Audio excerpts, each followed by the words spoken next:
কেন জানি আমার একা থাকতেই ভীষণ ভালো লাগে। অনেক মানুষের ভিড় আমার পছন্দ না। আজকে ঈদের দিন আমি একা। আমার একা থাকতেই ভালো লাগে। ভাই, বন্ধু-বান্ধব অনেক মানুষ এসেছে।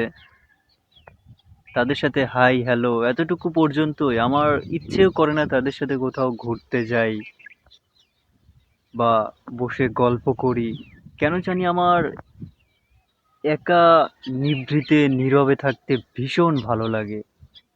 এতটা এই একাকিত্ব আমার পছন্দ বলে বোঝাতে পারবো না। এই যে একটা প্রকৃতির মাঝে বসে আছি, পাশে যে তিলের গাছ, সৌন্দর্য, বাতাস হচ্ছে, বিকেল 4টা বাজে এখন। যে মানুষগুলোকে আমার পছন্দ না, আমি তো তাদের সাথে দেখাই করি না। আমি স্পেশাল কেউ না। আমি দেখা করলেও কারো কিছু যায় আসে না, না করলেও যায় আসে না। আসলে কেউ কারো জীবনে স্পেশাল হয় না। এটা আমি বুঝতে শিখেছি, বা আরো যারা আছে তারা বোঝে কিনা আমি জানি না। এই দুনিয়াতে মানুষ একা আসে, একাই চলে যায়। যে মানুষটা বুঝতে পারে যে এই দুনিয়াতে কেউ কারো জন্য স্পেশাল কেউ না, তখন থেকে মানুষ নিজেকে ভালোবাসতে শেখে, ফিল করতে শেখে যে হ্যাঁ বাস ঠিক আছে, আমি একা এসেছি, একা যাব, আমাকে একাই লড়তে হবে। দেখেন, একাকিত্ব মানে হেরে যাওয়া না। একা থাকা মানে যে আমি হেরে গেছি তেমনটা না।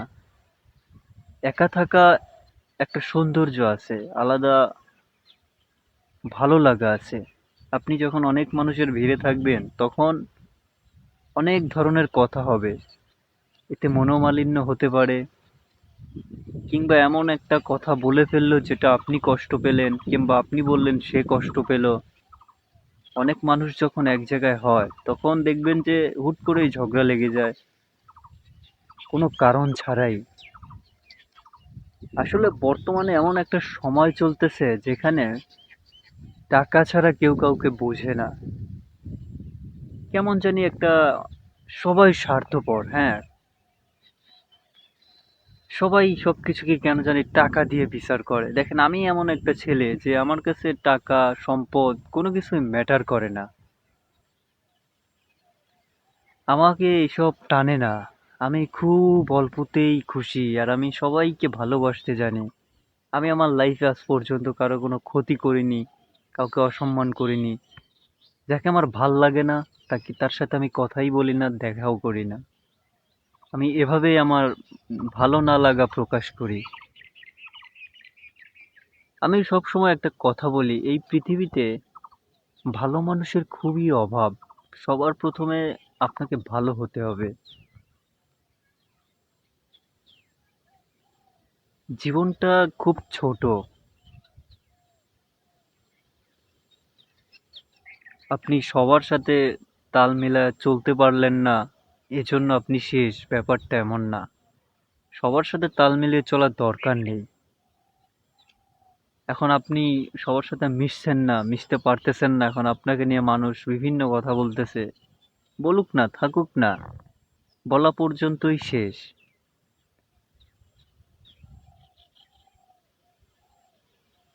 এই যে প্রকৃতি, আকাশ, সবকিছু নিয়ে ভাবি আমি।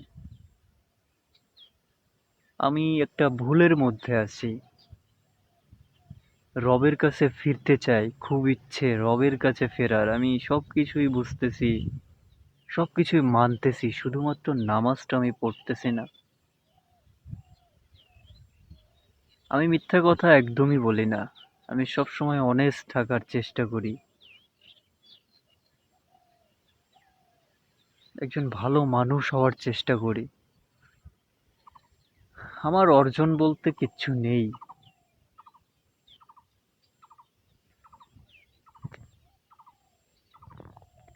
অনেক কথাই বলতেছি, বলতে হয়, বলতে ইচ্ছে করে। আমি কিন্তু অসুস্থ। গত 2 দিন আগে আমি রাতে মারা যেতে লাগছিলাম। সারাটা রাত আমি ঘুমাতে পারিনি। আমার চেহারা দেখেই বোঝা যাচ্ছে যে আমি কতটা অসুস্থ। আমি এখন খানিকটা সুস্থ, কিন্তু আমার হাত পা শরীর প্রচণ্ড দুর্বল, মানে এতটা দুর্বল। আমার মা আমাকে বলে যে আমি কেন বারবার অসুস্থ হই।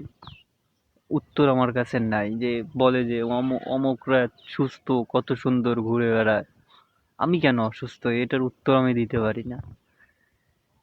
তিনি জানেন আমি কেন অসুস্থ হই।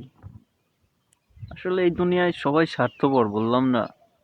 আপনি কাউকে কিছু দিতে না পারলে আপনাকে নিয়ে কথা বলবেই আপনাকে নিয়ে। এটা মা হোক, বাবা হোক, পাড়া প্রতিবেশী বা যেই কেন না হোক, এভরিথিং। তো সুস্থ থাকার আমি চেষ্টা করতেছি। আমি মাসে ৩-৪ বার অসুস্থ হই। আমার সমস্যা আছে, প্রচন্ড মেজর প্রবলেম। আমার কেন জানি প্যানিক অ্যাটাক হয়, ভয় লাগে, মাঝরাতে দম বন্ধ হয়ে যায়। খুব বেশি দিন হয়তো বাঁচবো না, এমনটা মনে হয়।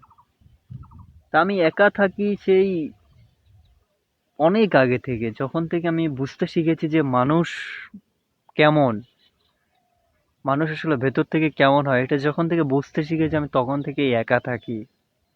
সে যতই পীড়িতের মানুষ হোক, একটু স্বার্থে আঘাত লাগবে, হেরফের হবে, আপনাকে ধুয়ে নামাবে। তো মানুষের সাথে আমার কোনো সম্পর্ক না থাকাই বেটার মনে করি।